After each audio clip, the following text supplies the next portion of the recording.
About Association of Indian Management Schools? It's a 34-year-old networking body of B schools in India, having a membership of about 600 top management institutions.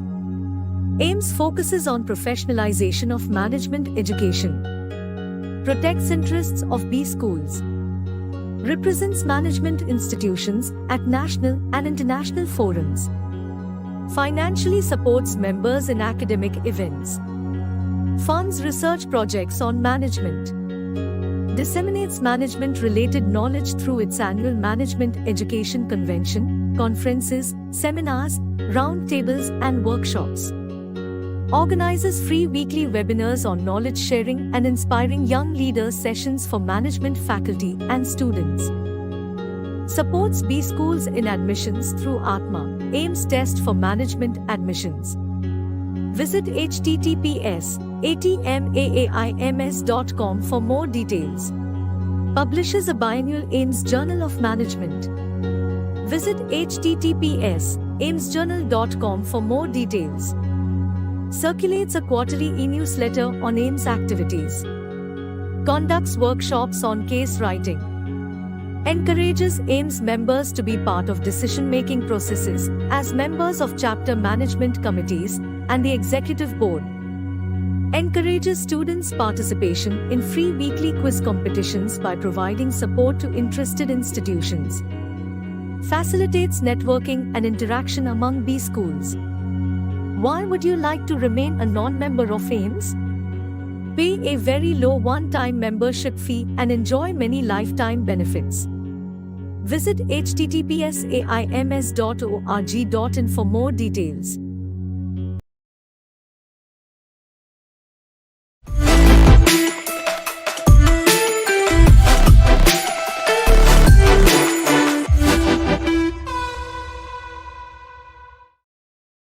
Good evening, one and all present here.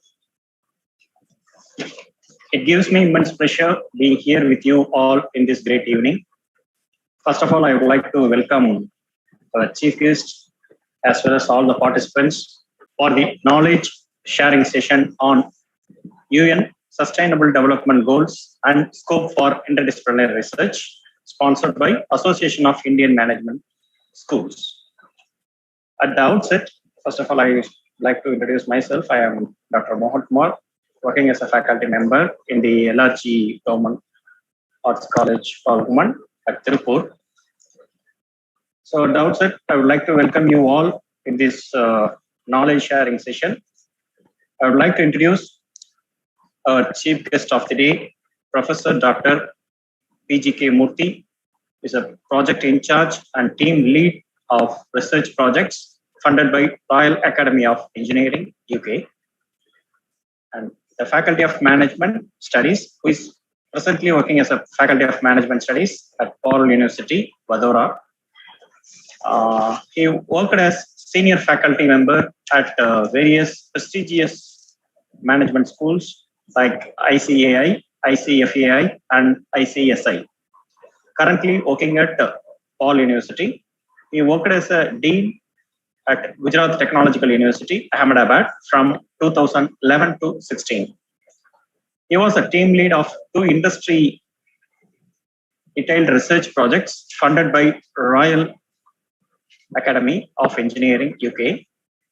He received the prestigious award of Gujarat Technological University Innovation Council Award for the year 2013 and Innovation in Higher Education Award from Higher Education Forum from Gujarat at the year of 2017. His area of specialization is finance and strategic management, then sustainable development. So I would like to welcome our chief guest of the day, Professor Dr. PGK Murthy, for this forum on behalf of AIMS and on my own behalf and on behalf of our participants. Sir, please. Thank you so much, Mohankumar, sir. Thank you so much. Good afternoon to you and good afternoon to all the participants. Why I have chosen this topic, because there are enormous opportunities for carrying out research, not only by management schools, but also by other departments of any university.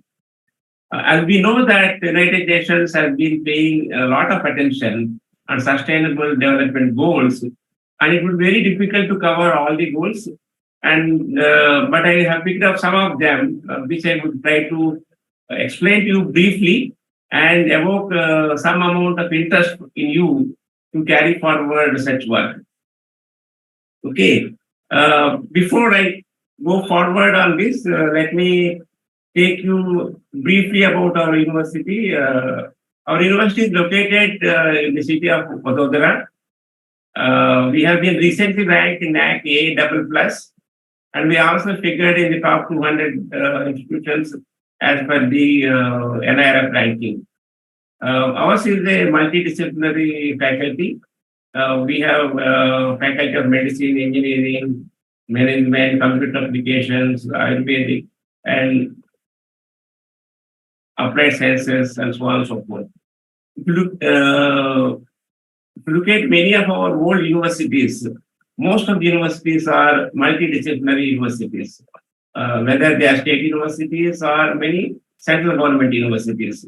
So my talk is relevant not only for government universities, but also private universities, and also even standalone business schools can also undertake multidisciplinary research in view of the new education policy pronounced by the government of India, where it encourages cross-disciplinary research work and cross-disciplinary courses. So that is how it is very, very important for us. Now we know pretty well education. I just take snapshots of 3 movies which are very close to my heart. One of them is Tare Zameen Par. This Tare Zameen Par movie focus upon how the system is redundant in the sense compels pupils, particularly school-going children, to do certain things and not recognize their talent, right? That is Tare Zameen Par, which is a movie by Amir Khan, and it is carries tremendous amount of social message for educational institutions, particularly the schools. Of course, the second one, which is the latest one in near about in a decade time, 3 Idiots movie. The focus is on higher education, right? This is where the director of the institute, Imperial College, primarily focusing upon Imperial College, where the director wants to give away pen to American Rathod, right? And there again, what happens is the education is focusing on rhetoric side rather than understanding and application side. One of the major problems that India is facing, India has been facing, is that we have not been able to provide high quality education whereby innovation can take place at a rapid pace. No doubt, India has made tremendous amount of progress in the area of research and innovation, but still we have a lot to do. We are lagging behind a lot. One of the critical areas is the curriculum and the syllabus and the pedagogy, right? We tend to follow the traditional pedagogy and traditional syllabus. As a result, what happens is we are not able to make our students apply their knowledge to the given scenarios, right? I think 3 Idiots movie must be a good eye-opener for any administration in higher education, including the state government and central government, why our education is lagging behind in making it relevant to the social needs. Now, this is a movie which it's not Indian movie, it is basically Karate Kid. Now, this is Karate Kid, the movie is focusing on martial arts. And the so-called trainer, the so-called guru in Indian terminology, was somewhat, humiliated by the earlier ones, and he was disgusted. And the child was very keen to learn karate and compete with the guys coming from affiliate schools. Unfortunately, her family income doesn't provide adequate support, and she can't go to that school and learn. So this guy trains her using very indigenous methods, and eventually this kid wins the trophy. Despite the fact, lot of manipulation done, lot of malpractice is being implemented by the opposing teams, but still she comes out successfully, right? This movie primarily tells us that how education can be made relevant in society using the existing resources available within the society, not bargaining for huge amount of resources. So with the limited resources, how you can be able to make education very relevant and make your students successful very well. So the learning from these movies, number one, education should not be rhetoric. Cramming is one of the major problems. I always give an example in my class. Look at, we given a question, a typical question, what is management? And if you write the definition of management, management is art and science of getting things done by Kunz O'Donnell. You get 1 out of 1 or 2 out of 2. You make small changes here and there, then your definition may be better, but it is not as per Kunz and O'Donnell, you will not get marks. Right? Rhetoric system means you are killing the creative talent in the minds of students. And creative talent is most important and the basic for innovation and research. Second one is the education has to be purposeful and relevant to the society. Now, how much revision we do in our curriculum and make our curriculum more and more relevant to the society is most important. That means what? When we are setting up the curriculum and we are doing the pedagogy, definitely we need to understand what are the social needs of society and make it. Third, of course, methodology. And the fourth important thing is education has to orient students to get best out of them rather than putting them, with labels, right? Whether it is label A1, B1, A2, B3, B4, kind of a thing. Because the corporate history tells us there are many outstanding successful stories who might not have done very well in formal education, right? That means formal education is unable to cope up with the changing needs of business or changing needs of society at large. So how we can be able to do it. And fifth, nothing replaces honesty and integrity. In my view, it is education that edifies of a society, including health. The quality of education, the predominant quality, important thing is honesty and integrity of the administrators and teachers. And inculcating that quality in our students is extremely important. So, though I have not taken up the goal of education, even as the goals in my discussion, but I felt we are all from education field and we need to have focus, understanding that these are primary things so that education becomes extremely purposeful. These are the sustainable goals, 17 sustainable goals are there. Now, the 17 sustainable goals primarily implemented by UN in 2015, and they wanted that these goals must be implemented by all the countries. And India has been one of the important signatories to this, and India has been propagating this, right? To see that we are able to achieve UN sustainable goals by 2030. This right? Next 15 years, that means 2030 is our target. By 2030, we should be able to achieve these goals. Right? Government of India has done wonderful work actually. But most of us, for all of our researchers, there is a Ministry of Statistics program implementation. I'm a guy and a full-time scholar under the guidance of Dr. Subsidies, and our professor was Professor D.P. Sharma and Professor V. Nagara Nadu. They were my teachers. When I was doing my PhD, data was a big problem. Secondary data, authentic secondary data, apart from census and some skeptic reports. Today, it is not the case. Today, the researchers have abundant resources of data availability. And with reference to UN sustainable goals, the Ministry of Statistics program implementation, they have developed a indicator framework, and they are updating every year what the country has done progress, what are the various landmarks in it, what are the things that have been achieved, and where we are lagging behind.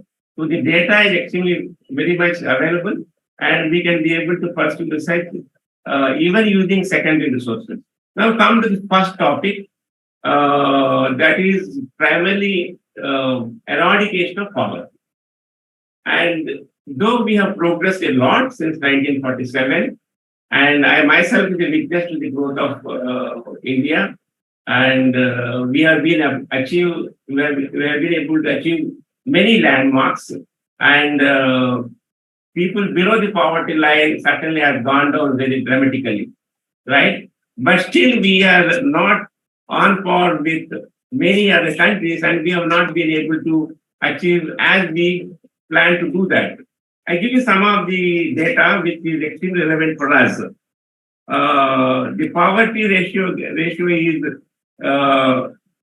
gap is 2.7 in urban areas, and in rural areas is 5.05.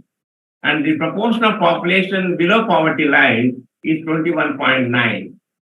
I happened to be at an international gathering, an international workshop held it in London. So when we were chatting informally, we said that India has progressed well, and population below poverty line has decreased dramatically. We are hardly about 25% now. It is about 5 years back story.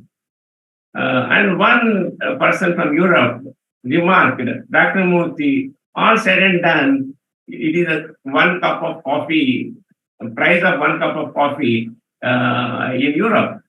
So the asterisk we have taken for people below the poverty line, in terms of money, it is equivalent to the price of a coffee paid by European. So that means, what it means is our standard of living is still not keeping pace with the developed world.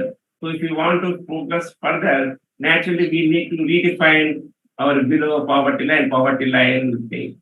One of the important projects that has been undertaken by the government of India is Integrated Child Development Scheme. Now, Integrated Child Development Scheme focus upon number of areas.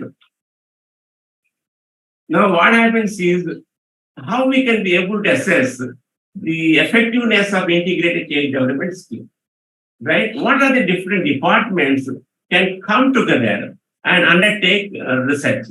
You just imagine, jot down on a piece of paper. I'll dwell upon it after 30 seconds. Just imagine what departments can be there, what faculties can be involved to find out how far Integrated Child Development Scheme has been effective. Not in terms of data provided by the government of India, the power, the income levels and others, but there are many other indicators, extremely important indicators. So what different departments can come together, undertake a project like finding out effectiveness of Integrated Child Development Schemes. One of the most important is nutrition, right? Nutrition, whether the children are getting nutritious meal or not. Now, naturally, nutrition department will come into the picture. Now, Integrated Child Development must improve the health of the children. So, naturally, medical sciences will come into the picture. Then comes the scheme, how it is being implemented. Now, what are for the people who are being benefited? Faculty of social work will come into the picture. Now, before this scheme is introduced, after the scheme, what is the economic performance in the area? The economics comes into the picture, right? How the scheme is effectively implemented by different agencies. The public administration will come into the picture. Now, what kind of policies are being followed? What kind of rules and regulations are being framed by the agencies, government, state governments? Because the scheme is central government scheme, but implementation is done by state government. Now, when you look at different schemes, some of the schemes which are implemented in some states. They are a grand success. Some states is not that success. Why it is so? So policy difference and implementation. So naturally what happens is public administration, political science, they come into the picture. Now integrated change development naturally must lead to education, better education, right? So education department also will come into picture. So in one topic, if you take the topic of effectiveness of integrated development schemes and take a primary survey, definitely we can be able to involve multiple departments, multiple faculties, and it becomes a multidisciplinary study, right? Now, why it is important for us? Why we should focus on United Nations Sustainable Development Goals? First is India has adopted them. Indian policy makers make it a point that we must be able to implement them and achieve them by 2030, right? Now, getting to that, there are different agencies which are supporting research schemes, whether it is the Department of Science and Technology or Indian Council of Social Science Research, UGC, and different international agencies. So these agencies are funding those projects which are focusing upon attempting to achieve sustainable development goals. So if you take the poverty, no poverty, that is, people must above the poverty line, naturally various schemes that are implemented by the state government with the under the supervision of the central government or state government by themselves.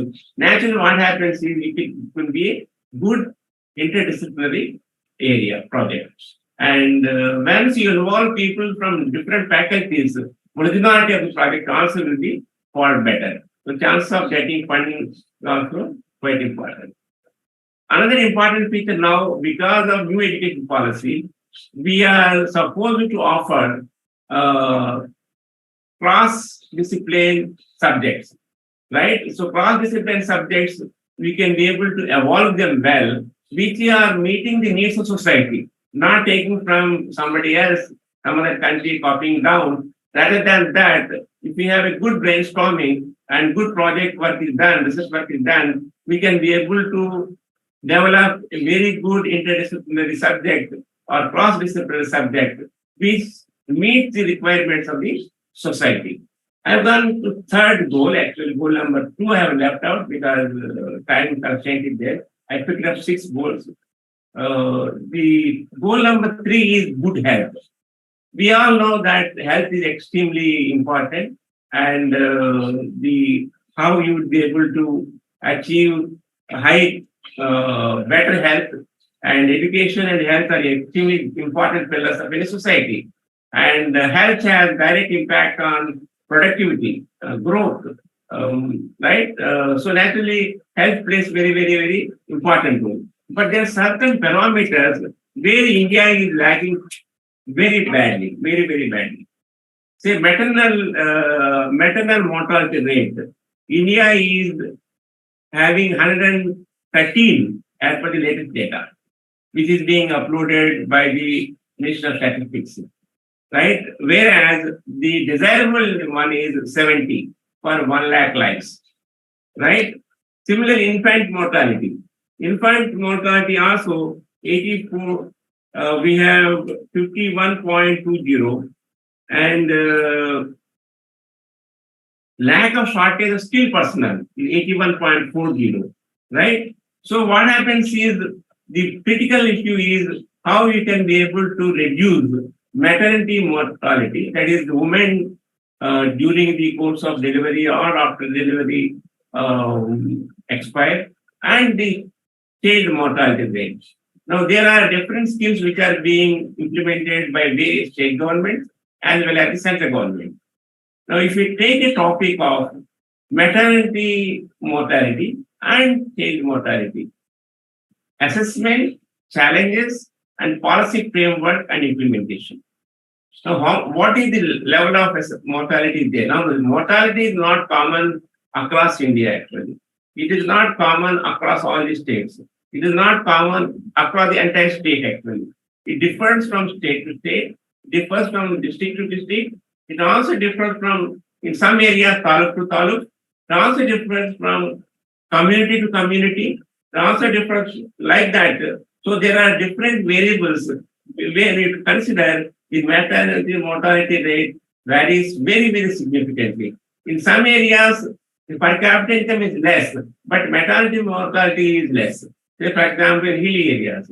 In some certain areas, the economic growth rate is high, but maternity mortality is very high. Right? Same is the case child mortality. Right? How you able to assess them? To look at that, naturally again what happens is it is nutrition.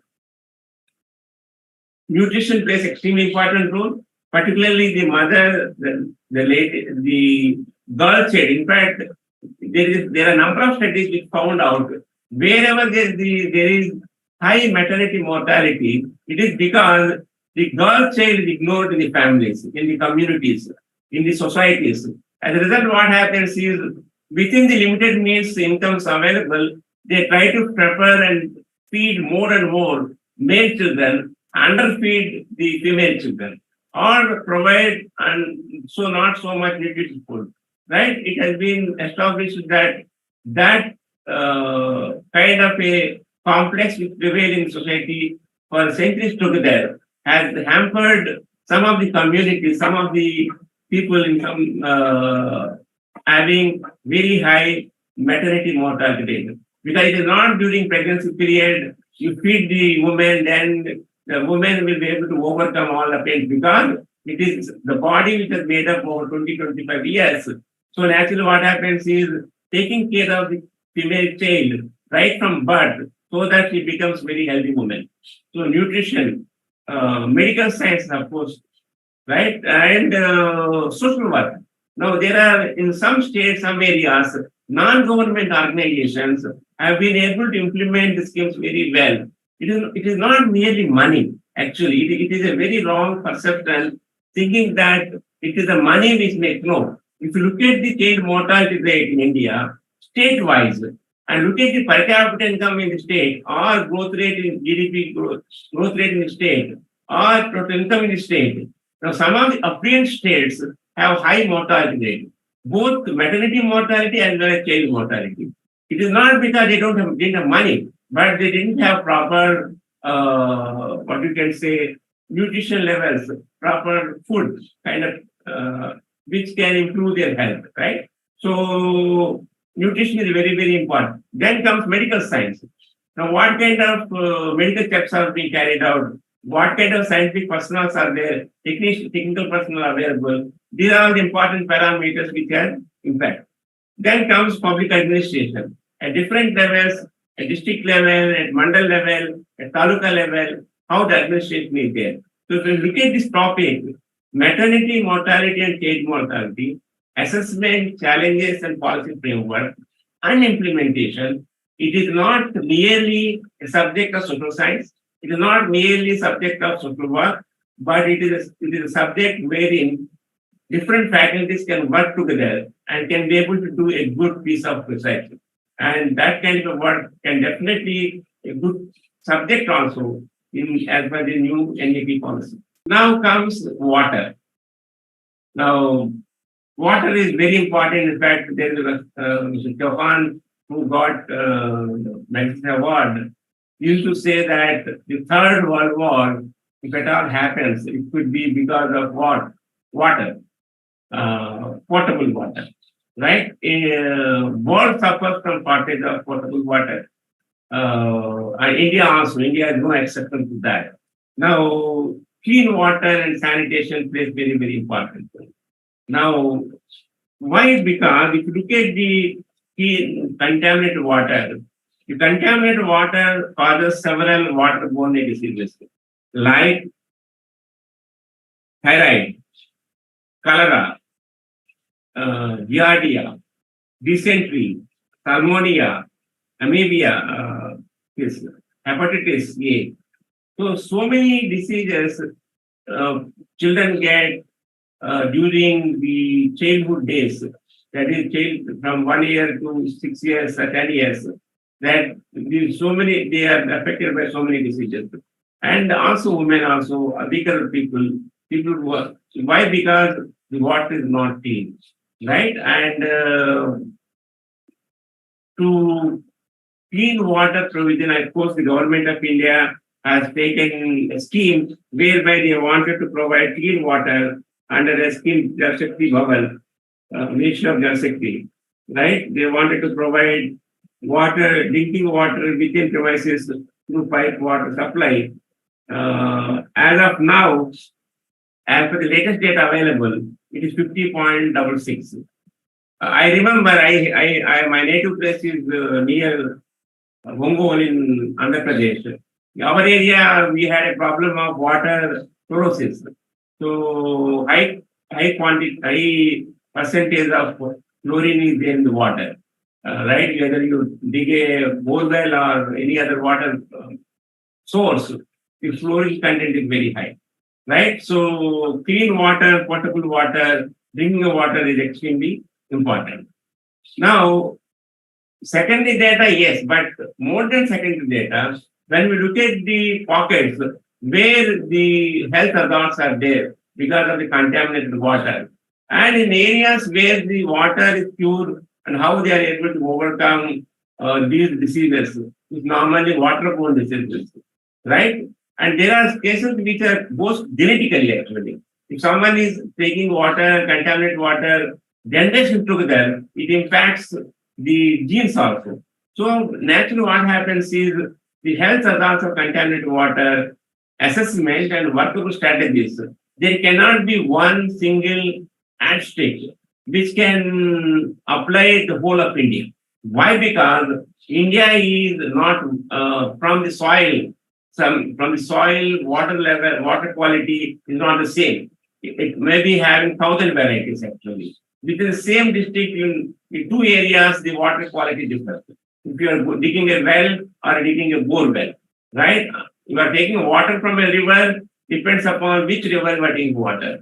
So naturally what happens is, this is an area where the different faculties, starting from public health, medical science, engineering, political science, rural development, public administration, of course, management, economics, they all come together and can take up a project. And it is extremely important. And I have seen a number of proposals which the multi-institute agencies, multilateral institute agencies, funding the research projects, they ask projects which are on focusing on water supply, right? And it naturally involves geology also, right? How you will be able to provide potable water is the government duty. But whatever the available resources are there, what kind of diseases are there, what kind of health hazards are there, how we can be able to help the people to overcome that. That is an area where interdisciplinary research can be undertaken. Yes. Next area is energy. There has been a lot of talk on energy basically because we are using the thermal energy, and thermal energy it causes a lot of pollution and quite costly too. So there is an important message, important mission where we want to increase our renewable energy sources so that the energy which we generate does not cause pollution to the environment. So using fossil fuels leads to very high level of pollution. Let me give you some statistics. One significant development during last 75 years, as Honorable Prime Minister says, Amritsar, is that we have been able to achieve 100% electrification. I still remember when I was an elementary student of primary school, our village was being electrified way back 1965 or so. Right? Today, we say 100% of villages are electrified, and electricity supply is not a problem, but affordability is a problem. Affordability is a problem. Going beyond that, cooking fuel, for example, it is also 100% has been achieved. But where we are lacking is share of renewable energy. though the focus of the government has been to increase the share of renewable energy, solar energy, wind energy, in particular solar energy, that still the share of the renewable energy up to 2018-19 stands at 19.2% of total energy, right? So how can we increase the renewable energy? Right? Different governments have introduced different schemes, right? Including Pradhan Mantri, Urja Suksha Evam Udham Mahaviyam, that is PM Kusum program. And different state governments are implementing them. Now, this solar, and for example, I was a team lead for a project which was green refrigeration system using solar energy. Just imagine, we use air conditioners maximum from the month of February to July, August, up to June peak, because you have summer temperature puts up 45 degrees Celsius. In some places, it is even beyond 45 degrees Celsius. That is nearly 50 degrees Celsius. But average, it is around 40 degrees Celsius. So air conditioners in the households, they consume huge amount of power. Now you have a solar energy. Solar energy is maximum generated capacity during summer, right? Right? So that energy can be used. Now governments have implemented rooftop solar schemes, encouraging people. Now look at the perspective from technology side. How much technology we have been able to develop, catering to the needs of that, and how much adaptability we have, right? So if you look at that, the scheme, how it is being implemented, and where the technical resources are available, so it involves engineering, right? It also involves public administration, rural development, because rural areas is another important area, right? So this can be an area where the multiple faculties and multiple disciplines can come together and take research.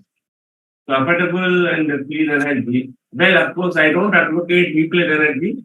Looking at what happened at Chernobyl and a country like Japan, it is so much advanced in science and technology, could not cope up and could not control, could not avoid actually such a nightmare, right? So we don't want go. At least in my personal opinion, India should not go for nuclear energy because we do not have enough safeguards. And if something happens, and we should not become another Bhopal gas tragedy, right? Bhopal gas tragedy is still nightmare for us, and lakhs of people are being affected genetically, and it is carried forward from generation to generation. So naturally, what happens is the clean energy is, of course, solar energy and wind energy, renewable energy side. And thermal power you cannot dispense with because you need to have a continuous supply of power. In case of process industries like refineries, pharmaceuticals, chemical-based industries, wherever there is a continuous process involved, you need to have ensured energy supply 24/7, and that is not possible unless you have thermal power. So thermal power will be there and continue to be there, but its role can be minimized, and so that we can be able to have clean energy. Now, the rest important thing is we need to recognize. I hail from a rural area, from a village, and today we know in our own village, not more than 30% of the population resides in the village, right? People have migrated to nearby towns and cities, and now foreign countries, right? So what happens is it is an acknowledged fact, and we cannot dispute it, that as civilization goes up, as the development goes up, the people living in villages will decrease. And it happened in case of India too. Today, our population in urban areas is nearly 50%. Once upon a time, it was 33%. Much before that, it was 20%. We have moved away from 20% to nearly 50% plus. So what happens is, how can you make your city sustainable, right? It's important that sustainable cities are in progress and properly administered. Keeping in view of that, the government of India introduced the smart city scheme, and smart city scheme was pronounced by Prime Minister Narendra Modi to start with 100 smart cities. We have undertaken a project of application of AI, IoT, and digital technologies in future sustainable smart cities. So smart cities are inevitable. How you make your cities very smart, and what are the technological, environmental, social and economic impact of smart city project. Now, as per the data available, Government of India spent nearly about 5.5 crores, 5.5 lakh crores, 5.5 lakh crores, that is 5 lakh 50,000 crores plus on 100 smart cities. Now you can be able to undertake studies. What is the technological impact of that? How much technological upgradation has taken place? Whether it is in case of waste management, whether in case of smart water provision, right? Or in case of air quality, transportation, right? In the critical areas, what is the technological advancement that have been taken place and that have been implemented, including smart energy, right? Similarly, what environment impact actually? If you have implemented the right technologies, naturally our AQI, if you now today look at the news channels, they along with the weather forecast, they are indicating AQI. And we have a not a famous example to cite, but we have an example of the city of Delhi, the capital city of India, and which has a very high AQI. As a result, now what air quality index, the pollution levels are so high, and the schools have to shut down. And the number of studies carried out by pediatric doctors, expert teams say that the children who are born in Delhi and brought up in Delhi, maybe their lifetime is reduced by 3 to 4 years, and their capability to work in long hours will be reduced. Their immune system will be affected, and also their lung system, the hearts, they function weak. So the number of studies which have been carried out by very well-known doctors say that the children who are born in Delhi in the last 1 decade and plus, they will be badly affected by that because of poor air quality, right? So air quality in many other cities of India is also not good. How we can be able to see air quality is better, right? So through proper transportation and other things, whether it is energy and so we can take in very good project, technological and environmental, social and economic impact of smart city projects in India. There are smart cities worldwide actually. Some of them done wonderfully. Some of them have become very pedestrian specialists because they only go for pedestrians and bikes. No question of any other means of it. The last goal which I have considered very, very important for each one of us is climate. The world is experiencing rising sea levels and unseasonal rains, very high level of temperatures, and the greenhouse impact is extremely high, and the polars are melting out.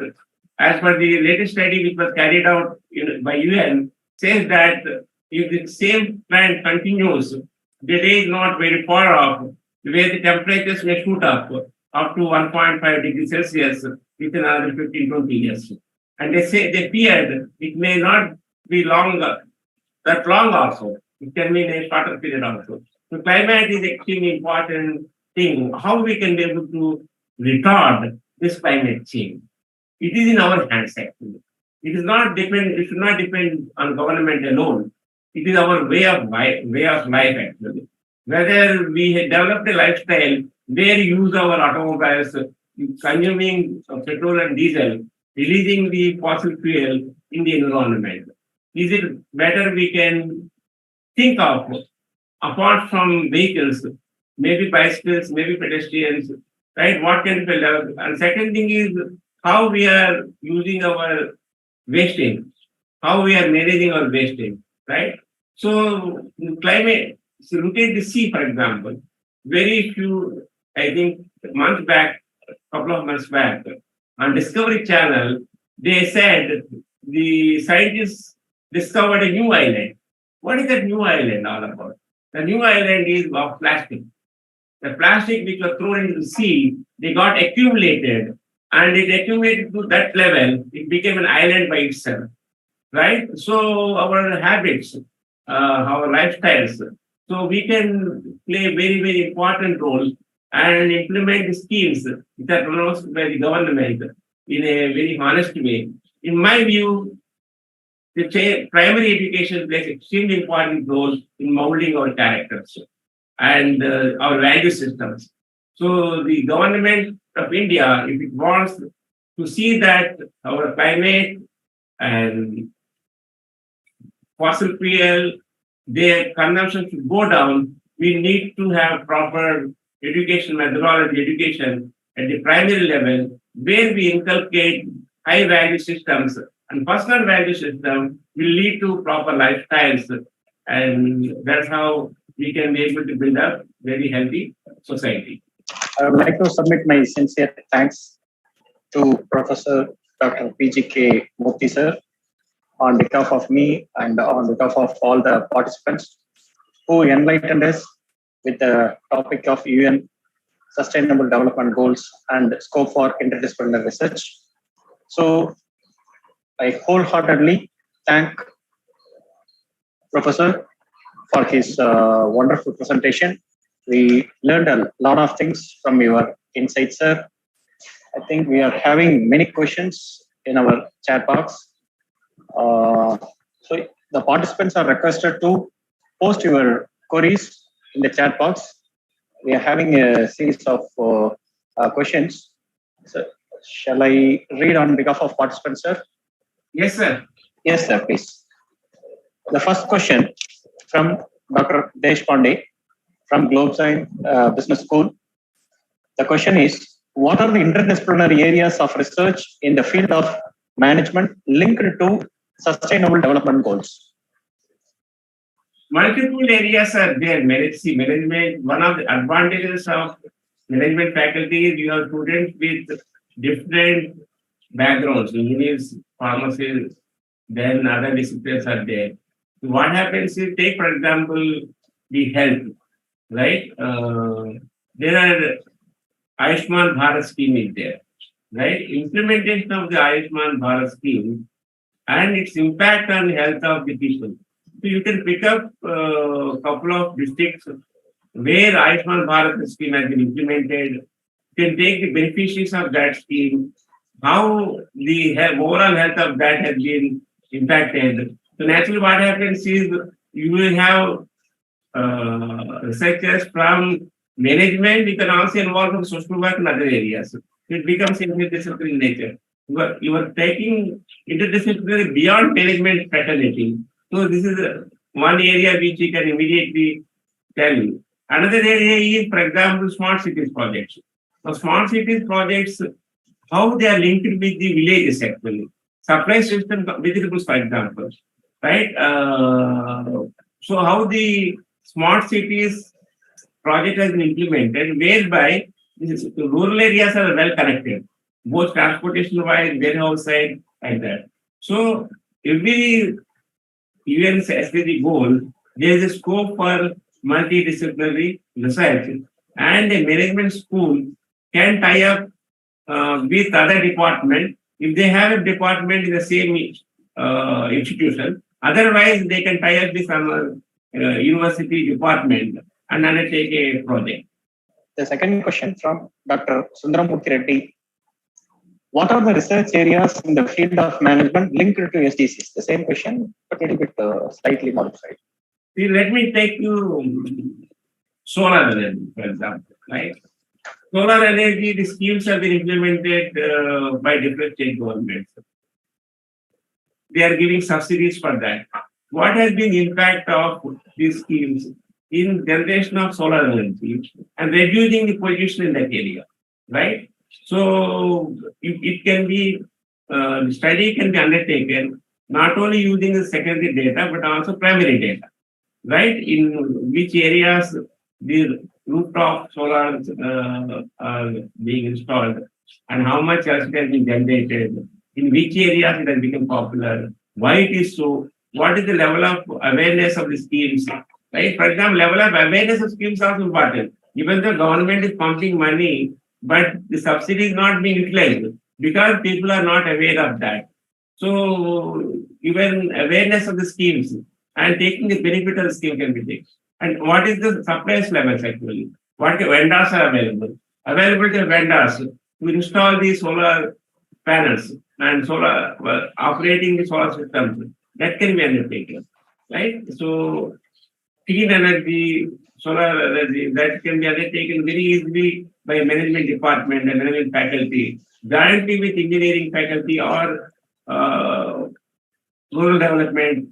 See what happens in the schemes in urban areas, awareness levels are high and people adopt it. But rural areas is not the case, right? In rural areas, the problem is, I remember well, I don't immediately recall, there is a non-government organization which provided solar lamps in the hilly areas.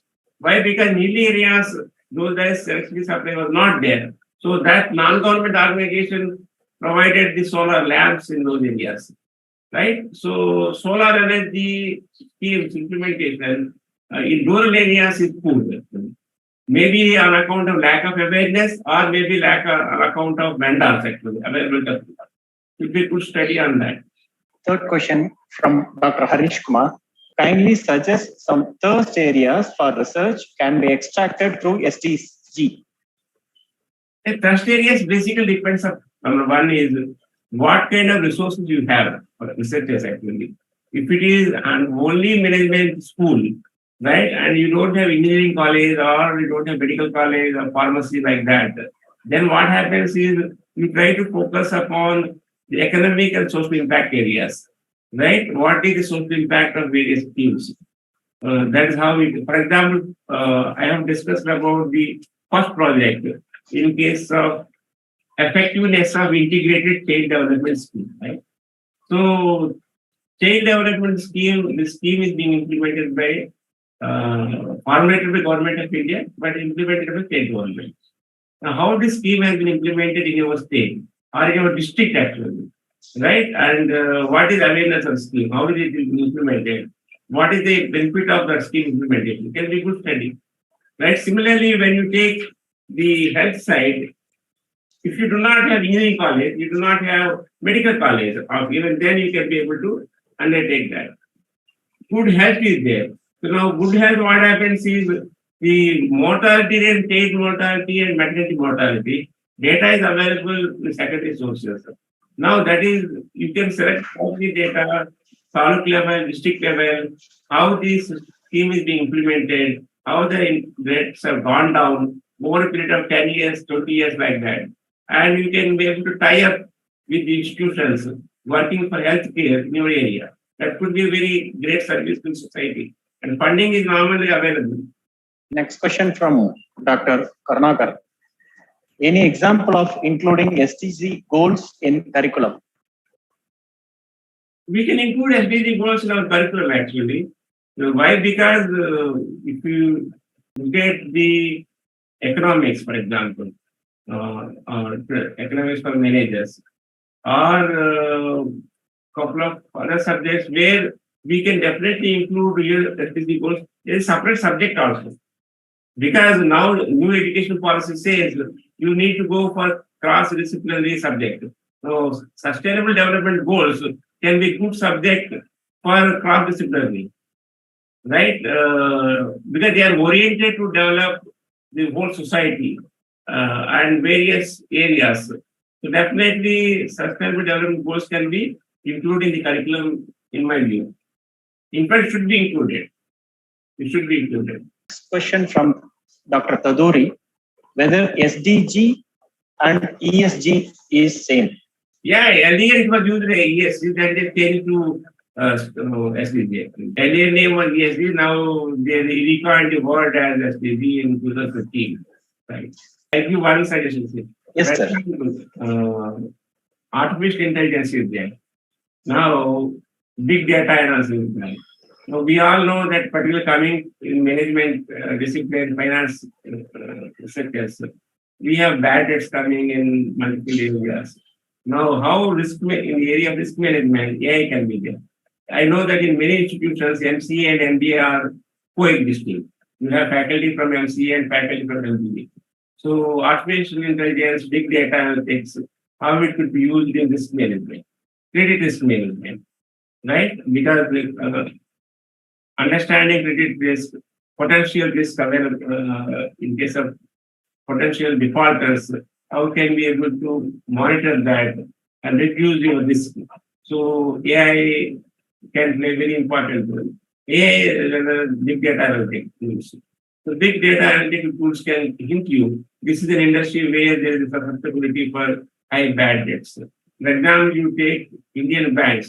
Those banks will lend money to airline industry. Those banks will lend a lot of money to telecommunication service providers. They lost a lot of money.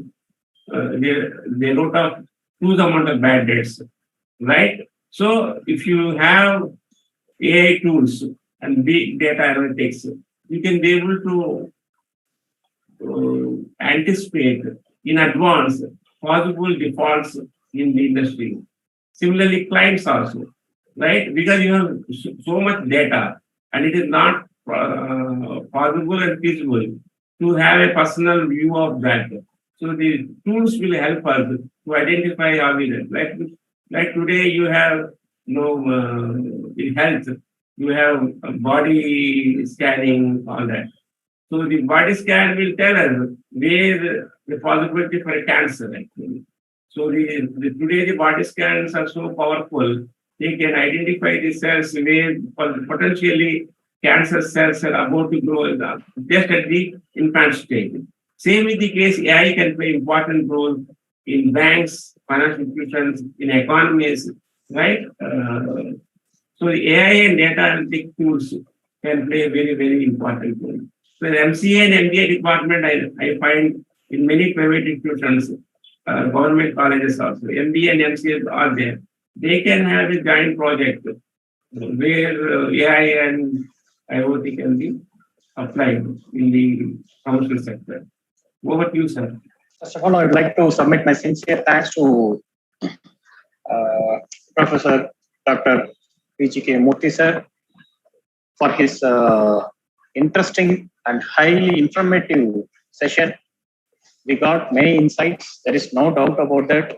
And participants posed many questions and we clarified with your knowledge. So I would like to submit my sincere thanks to Association of Indian Management Schools for sponsoring this kind of knowledge sharing session. The session on UN Sustainable Development Goals and Scope for Interdisciplinary Research by Professor Dr. PGK Murthy sir. So on behalf of my own behalf, on behalf of the participants, I would like to submit my sincere thanks to AIMS and our resource person and Professor Dr. Nandagopal, the president of AIMS, and Dr. Narayana Reddy sir, RVP of South AIMS, and all the board members of AIMS and secretariat and all the participants. More than 100 participants were participated lively, and they gave very good comments on that. So once again, I would like to submit my sincere thanks to all. Definitely, we will meet in the next session. Thank you all. Thank you, sir. Thank you, participants. Thank you, sir. Thank you.